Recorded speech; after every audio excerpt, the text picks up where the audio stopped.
जी, बिस्मिल्लाहिर्रहमानिर्रहीम, अस्सलाम वालेकुम। मेरा नाम मुस्लिम रहमान है और मैं हूँ आपका कंसल्टेंट फ्रॉम स्टडीफाई कंसल्टेंसी। जैसा कि सब जानते हैं, यूके स्टडी वीज़ा को लेकर ये YouTube channel her latest important update information about UK university आप स्टूडेंट्स के लिए लेकर आता है। तो सबसे पहले हमारे इस चैनल को सब्सक्राइब कर लें, क्योंकि आपका एक क्लिक हमें बहुत ज़्यादा मोटिवेशन देता है। भाई, आज जो बात करने जा रहा हूँ ना, बड़ी इंपॉर्टेंट बात है।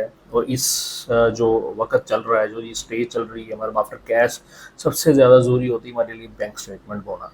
बैंक स्टेटमेंट कौन सी बैंक स्टेटमेंट होनी चाहिए, ऑलरेडी मैं वीडियो इस चैनल पे बना चुका हूँ, लेकिन बहुत सारे ऐसे कमेंट्स हैं, बहुत सारी ऐसी चीज़ें हैं जो हमें रिसीव हो रही हैं, जिसकी वजह से मुझे लगा कि मुझे इस नाजुक सूरत हाल में और नाजुक टॉपिक पे एक मज़ीद वीडियो बनानी चाहिए।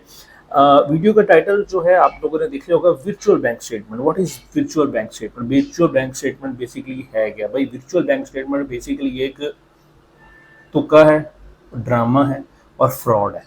ये मैं क्लियर बता दूं भाई, एक बहुत बड़ा फ्रॉड है। वर्चुअल बैंक स्टेटमेंट कोई हैसियत नहीं रखती। वर्चुअल बैंक स्टेटमेंट बिल्कुल किसी जगह पे एग्जिस्ट ही नहीं करती, ना किसी बैंक में और ना किसी और अदारे में, इंस्टीट्यूशन में, जहाँ पे ये बैंक स्टेटमेंट का तस्वुर भी नहीं होता है। ये बेसिकली वो लोग यूज़ कर रहे हैं जो कि फ्रॉड कर रहे हैं लोगों के साथ। तरीकाकार क्या है? तरीकाकार मैं बता देता हूँ भैया। वर्चुअल बैंक स्टेटमेंट का नाम लेकर आपको कहा जाता है जी अपना आईडी कार्ड शेयर कर दें और आपका बैंक अकाउंट जो है वो हम बना देंगे, और डेफिनेटली आपकी 100% वेरिफिकेशन की जिम्मेदारी वो बंदा पर्सन जो भी आपको जो बैंक स्टेटमेंट देता है, मोस्टली कंसल्टेंट हजरात जो है वो इस में ज़्यादातर जो है वो इन्वॉल्व है, जो कि आप स्टूडेंट्स को केस आप उनके पास चल रहा होता है, आपने देख ली होती नहीं बैंक स्टेटमेंट, वो कह रहे जी बस ठीक है जी आपकी बैंक स्टेटमेंट चल जाएगी। बेसिकली ये करते क्या है जी, अकाउंट किसी जगह पे होता नहीं है, किसी XYZ बंदे की बैंक स्टेटमेंट लेके उसको टैंपरिंग करके जो है वो आपकी बैंक स्टेटमेंट को यूज़ किया जाता है, जिसकी वजह से आपकी जो 110% जो है वो वेरिफिकेशन नहीं होती और आपका जो है 100% वीज़ा जो है वो रिफ्यूज़ होता है। रिफ्यूज़ नहीं होता भाई, आपको 320 लगती है, आपका एक 10 साल का बैन भी लगेगा, आपके फ्यूचर के ऊपर धब्बा लग जाएगा। तो खुदा का वास्ता है, खुदा का वास्ता है, ये जो वर्चुअल बैंक स्टेटमेंट वाला जो एक बोलबाला चल रहा है ना, इसको छोड़ें और लिक्विड कैश वाली बैंक स्टेटमेंट बनाएं। मैं ऑलरेडी ये वीडियो बना चुका हूँ कि लिक्विड कैश क्या है, लोन क्या है, वर्चुअल बैंक स्टेटमेंट क्या है। भाई, लिक्विड कैश की स्टेटमेंट वो होती है जिसमें आपका 100% पैसा लिक्विड की मद में होता है, मतलब जब मर्जी चाहे आप निकाल लें और जब मर्जी चाहे आप डिपॉजिट कर दें। सेम लाइक जो आपका एक पर्सनल बैंक अकाउंट है, आप उसमें डेबिट ट्रांजेक्शन करते हैं, क्रेडिट कर लेते हैं, सेम जो एग्जिस्ट कर रहा हो किसी भी पाकिस्तान के किसी भी नुक्कड़ में आप जाके अपना बैंक स्टेटमेंट अपनी वेरीफाई करें, अपना बैंक अकाउंट वेरीफाई करें तो 100% वेरीफाइबल हो। इसको कहते हैं liquid statement, liquid bank statement वाली।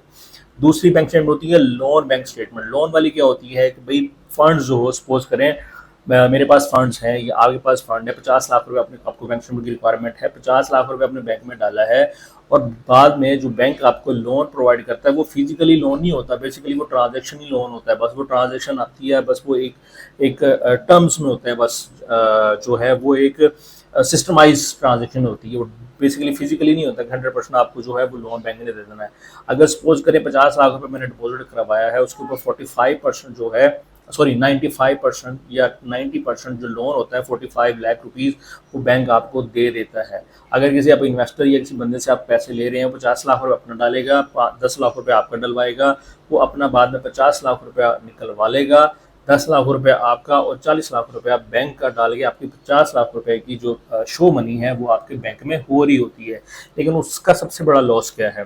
जब बैंक में वेरिफिकेशन आती है आपकी बैंक स्टेटमेंट की, तो बैंक कंफर्म करता है कि भाई ये जो आपका ने हमें अकाउंट दिया है, क्या उसका सेकंड अकाउंट नंबर खुला है, क्या उसका लोन वाला अकाउंट खुला है, लोन वाला अकाउंट में क्या पैसे एग्जिस्ट कर रहे हैं या नहीं कर रहे हैं। बेसिकली पैसे तो उसमें होते नहीं है, क्योंकि वो 50 लाख रुपए जो इन्वेस्टर ने डाला होता है वो निकाल लेता है। तो डेफिनेटली उसकी वजह से भी आपकी जो बैंक स्टेटमेंट है वो फेक कंसीडर की जाती है और आपको उसके ऊपर भी रिफ्यूज़ल देखने को मिलती है। ओनली जो मैं रिकमेंड करता हूँ 100% स्टूडेंट्स को, वो सिर्फ और सिर्फ लिक्विड कैश की बैंक स्टेटमेंट है। अगर कोई बंदा अच्छा इन्वेस्टर है या वो दोस्त है या भाई है आपका, बारो कर लो, थोड़ी सी मेहनत कर लो, लोगों से पैसे उधार मांग लो, थोड़ा सा अपना सर नीमा कर लो, लेकिन भाई लिक्विड कैश के अलावा आपने कोई बैंक स्टेटमेंट नहीं लगानी। सारे बैंक में चल सकती है, कोई ऐसा बैंक नहीं है। पिछले दिनों में मिज़ान बैंक और बैंक ऑफ पंजाब में थोड़ा सा इशू चल रहा था, लेकिन अभी भी कोई इशू नहीं है। अगर 100% आपके पैसे जेन्युइन हैं तो किसी भी किस्म की प्रॉब्लम नहीं होनी चाहिए।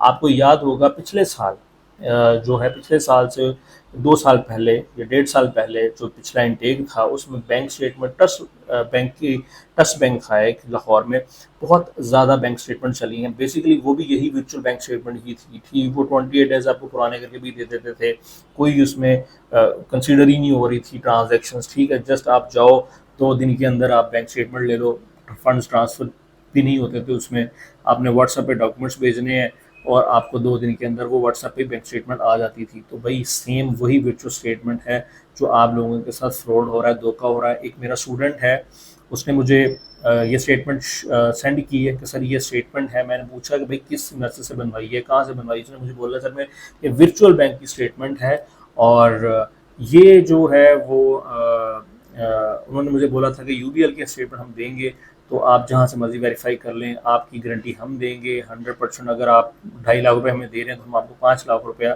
जो है हम वापस करेंगे। मेरे भाई 2.5 लाख रुपया देने के बाद में 5 लाख रुपया तो आपको वापस कर लेंगे, जो आपकी फ़ीस होगी 3000 दी है या 6,000 पाउंड दी है वो तो कभी वापस नहीं आने वाली। अगर किसी बैंक स्टेटमेंट की वजह से या फेक डॉक्यूमेंट्स की वजह से आपका वीज़ा रिफ्यूज़ होता है तो डेफिनेटली जो एम्बेसी और यूनिवर्सिटी की जो फीसेस होती हैं वो नॉट रिफंडेबल होती हैं, वो बिल्कुल रिफंड नहीं होती। तो खुदारा ये मेरी बात को पल्ले बांध लें, जो भी स्टेटमेंट लेनी है विर्चुअल स्टेटमेंट से बचें। आजकल बहुत स्टूडेंट जो है वो फ्रॉड में जल रहा है, बहुत सारे स्टूडेंट्स की जो है अच्छी खासी जो है आ रही हैं। रिसेंटली एक स्टूडेंट ने मुझे मेरे व्हाट्सएप पे कांटेक्ट किया और उसने मुझे अपनी बैंक स्टेटमेंट शेयर की और मुझे बोला कि सर मेरा ये स्टेटमेंट की वजह से मेरा वीज़ा रिफ्यूज़ हुआ, और वो वही वर्चुअल बैंक स्टेटमेंट थी। कोई मर्दान का स्टूडेंट था बेसिकली, तो उसने किसी रावलपिंडी के कंसल्टेंट से ये बैंक स्टेटमेंट ली थी। आई डोंट नो कि वो कौन सा कंसल्टेंट है। तो इस वजह से ये प्लीज़ प्लीज़ मेरी बात सुने, बैंक स्टेटमेंट हमेशा लीगल कैश वाली इस्तेमाल करें, बाकी स्टेटमेंट आपने कभी भी दूसरी स्टेटमेंट नहीं लगानी। तो डेफिनेटली जो मैं मैसेज कन्वे करना चाह रहा हूँ आप स्टूडेंट्स को, डेफिनेटली आप तक पहुँच गया होगा। तो प्लीज़ इस चीज़ को मद्देनज़र रखे ही अपनी जो है आगे प्रोसेस किसी अच्छे कंसल्टेंट से करवाएं। Thank you so much. अल्लाह हाफिज़।